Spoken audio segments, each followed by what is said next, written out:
Begini, apakah semua orang yang puasa bisa mendapatkan 4 kemuliaan tadi atau tidak? Ini poinnya. 4 itu kalau digabungkan jadi takwa namanya. Singkatnya, apakah semua orang puasa pasti bertakwa? Ya, tanyakan Al-Quran. Apa jawaban Allah di Al-Quran? Dijawab langsung di ayat Siyam. Al-Baqarah ayat 183. Ya ayyuhalladzina amanu kutiba alaikumus kama kutiba alal ladzina min la'allakum. Nah, kalimat tattaqun itu diawali dengan kata la'allakum. La'alla itu namanya harfu taraji. Saya ulang ya, di ilmu nahwu la'alla disebut harfu taraji. Al-Imam As-Suyuti berkomentar begini. Setiap ada satu harapan, keinginan besar yang ingin dicapai, tapi diawali dengan kata la'alla atau la'allakum, ini menunjukkan bahwa harapan itu tidak mungkin bisa dicapai kecuali dengan kesungguhan, keseriusan.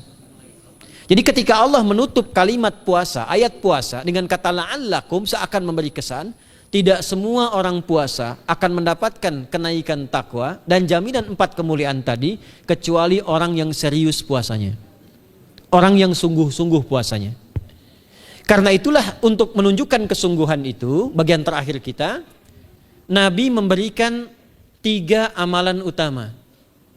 Saya akan bacakan dengan cepat 3 amalan utama yang dikuatkan oleh beliau kepada para sahabat sebelum tiba Ramadan dan sampai sekarang menjadi kurikulum Ramadan Nabi. Jadi kalau ibu bapak ingin mengeluarkan kurikulum Ramadan Nabi, nanti bikin agenda saat Ramadan. Ya, supaya nggak pusing nanti. Kalau masuk hari pertama apa yang dikerjakan, hari kedua apa yang dikerjakan, subuh apa, siang apa, sore apa. Cuman nanti saya berikan 3 yang pokok ini. Ada 3. 1, meningkatkan sholat. Saya ulang ya, meningkatkan apa? Sholat. Kalau meningkat secara singkatnya berarti bertambah dari yang sekedar fardu, tambah dengan apa? Sunnah. Maka dari sekarang keluarkan semua jenis sholat-sholat sunnah.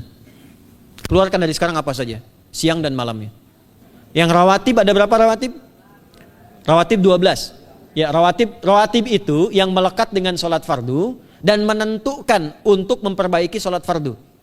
Menambah, jadi kalau kurang khusyuk ditambah dengan sunnahnya disebut rawatib. Bisa sebelum, bisa setelah salat fardu.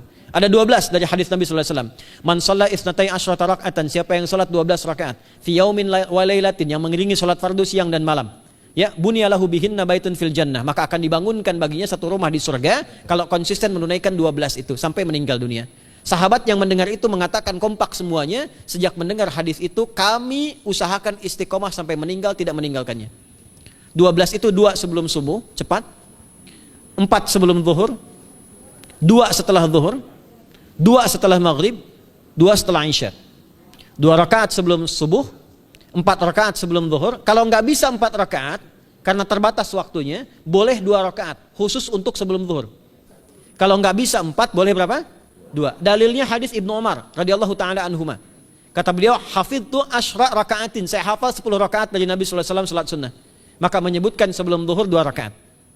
Baik, jadi 12 ya. 2 sebelum subuh, 4 sebelum zuhur, 2 setelah zuhur, 2 setelah maghrib, 2 setelah isya. Ini yang disebut dengan rawatib.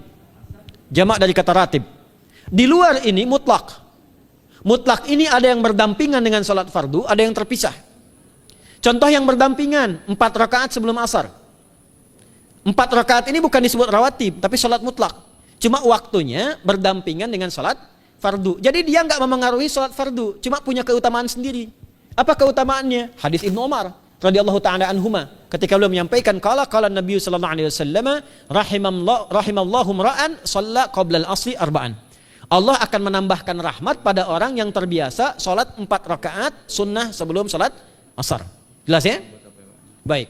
Kemudian apalagi setelah itu? Sholat di antara 2 adzan ini, adzan dan iqamah. Ya, di antara adzan dan iqamah. Tahiyatul masjid. Apalagi misalnya salat duha. Duha dibagi 3. Awal duha itu kurang lebih 1,5 jam setelah salat subuh. Subuh sekarang misal 4:30, maka jam 6 muncul awal duha. Namanya syuruk. Saya ulang, salat apa namanya? Syuruk itu salat awal duha. Jumlah rakaatnya 2 rakaat. Man shalal ghadata fil jama'ati thumma yaqudu yadhkurullah subhanahu wa ta'ala fa yusalli rak'ataini fa kana alaihi ka ajri umratin wa hajjin, ya ka ajri ummatin wa hajjin tamatan. Siapa yang salat subuh 2 rakaat dengan berjamaah, ya, dan umumnya kalau berjamaah bisa ke masjid di masjid. Kalau tak mampu ke masjid, tunaikan di rumahnya. Setelah itu tidak beranjak dulu, dia duduk untuk berzikir kepada Allah. Zikir itu bisa baca Quran. Quran surah 15 ayat 9 itu Quran disebut dengan zikir. Quran surah 54 ayat 17, 22, 32, 40 itu Quran disebut dengan zikir. Bisa baca Quran, bisa berdoa. Doa disebut dengan zikir. Quran surah ke-7 ayat 205. Ya. Bisa dengan apa lagi? Bertafakur, ya, mengaji, ta'lim, itu disebut dengan zikir. Ali Imran ayat 190 191. Alladzina yadhkuruna Allaha qiyaman wa qu'udan wa 'ala junubihim wa yatafakkaruna fi khalqis samawati wal ard, ya, disebut dengan zikir. Bisa bertasbih. Zikir pagi petang, kalimat-kalimat thayyibah, ada itu di Quran surah keempat ayat 103. Jadi habis salat subuh zikir dulu. Doa dulu, zikir dulu, belajar dulu, tafsir dulu. Setelah itu muncul syuruk. Perjalanannya disebut isyraq, melewati masyrik, 1 tombak bayangan, dia salat 2 rakaat, itu pahala salatnya senilai haji dan umrah. Sempurna. Bukan sudah haji, bukan. Mau kemana? Ibu mau haji dulu? Tidak. Ya, hajinya nanti bulan Dzulhijjah. Tapi senilai haji dan umrah itu 2 rakaat. Awal duha disebut apa? Syuruk. Pertengahan duha sekitar jam 9 jam 10. Jumlahnya 2 sampai 4 rakaat. Ya, 2 sampai 4 rakaat. Apa fungsinya? 1, mengganti seluruh zikir yang ada dalam tubuh kita. Mata berzikir, telinga berzikir, lisan berzikir, bisa diganti dengan 2 rakaat duha. Itu waktunya pertengahan duha. Kurang lebih dari jam 8, 9, 10 lah, kurang lebih 3 jam itu, ya. Yang kedua, bisa menghambat atau menghentikan, menahan satu musibah umum. Misal ada kebanjiran nih atau macet nih. Orang-orang kena macet. Bapak yang biasa sholat duha pertengahan itu tiba-tiba ditolong oleh Allah, dibebaskan. Tiba-tiba ada orang datang, Pak lewat sini di sana macet. Atau dibimbing ada kontraflow. Itu manfaatnya duha tuh. Yang pertengahan. Yang terakhir adalah akhir duha. Sekitar jam 10 sampai jam 11 menjelang ke zuhur. Ya, akhir duha itu jumlahnya dari 2 bisa 4 sampai 8 rakaat. Di antara manfaatnya bisa mempermudah datangnya rizki dengan izin Allah Subhanahu wa taala ketika ikhtiar. Itu duha. Nanti ke malamnya silahkan tahajud, tingkatkan tarawihnya sampai ditutup dengan witir. Itu salat. 2 yang terakhir saya cepat, 2 yang terakhir adalah banyak berinteraksi dengan Al-Qur'an. Ada 3 caranya. 1, banyak membaca. Itu namanya qiraah. Silahkan Bapak Ibu siapkan dari sekarang, targetnya khatam misalnya 1 kali berapa juz?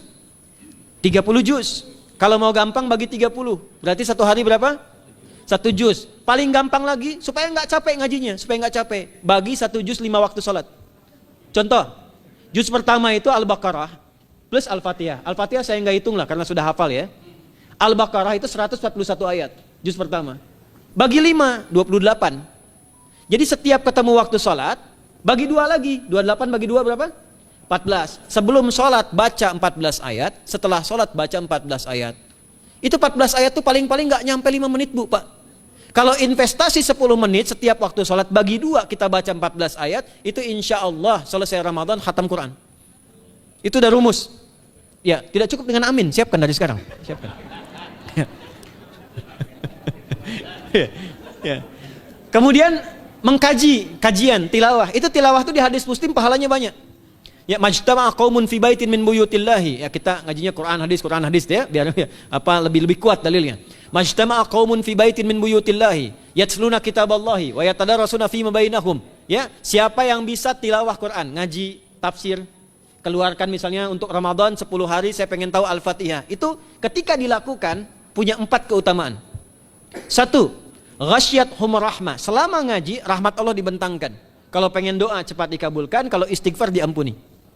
Yang kedua, awas ini nazalat alaihimus sakinah, diberikan ketenangan dalam jiwa. Bapak Ibu pengen di rumah tangga nyari sakinah, isi dengan Quran di rumah. Amalan terakhir infak. Ya, hadisnya dari Ibnu Abbas, an Ibnu Abbas radhiyallahu taala anhuma, qala, ya, beliau mengatakan kana Nabi sallallahu alaihi wasallam ajwadan nas wa ajwadu ma yakunu fi Ramadan. Adalah Nabi sallallahu alaihi wasallam itu orang yang sangat luar biasa dermawan dan lembut. Dan bertambah dermawan lagi ketika tiba Ramadan. Apa yang dilakukan Nabi? Mensupport sahabat, siapapun yang punya anggaran untuk infak, disiapkan sebelum Ramadan.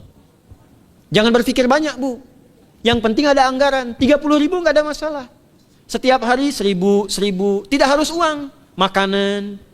Pernah dengar hadis ini nggak?